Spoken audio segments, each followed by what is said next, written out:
Is it possible for two light workers to argue?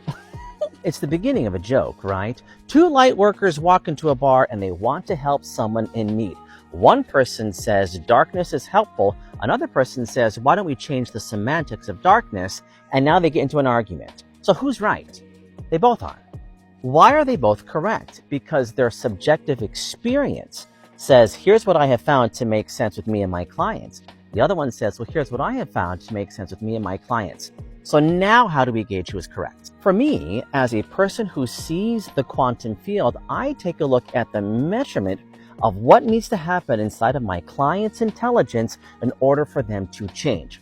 I have found when you use dark, nefarious language, even though you call yourself a light worker, I can observe that their EMF levels drop into insecurity before they get built back up, which tells me, what could you do if you didn't have to drop the levels down? What happens if you could just build the levels up? Because dropping down and then rebuilding takes too much energy. Now, to be completely candid and transparent, I actually had to block this practitioner, which I didn't want to do, mostly just because they were being very unkind to a lot of people in my comments, and I just don't put up with any of that. I do think that a clear sign of you vetting a practitioner is how do they communicate with umbrage? How do they communicate when there is discord?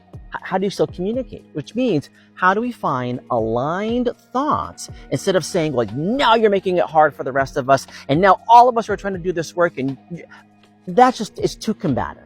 It's too combative. And that actually tells me, in my own personal beliefs, that is a practitioner who still has to go through the dropping of the EMF in order to raise someone back up, and it's too much work. As opposed to just saying, how can I just get my client to align with higher belief systems by doing the appropriate amount of shadow work or the appropriate amount of healing?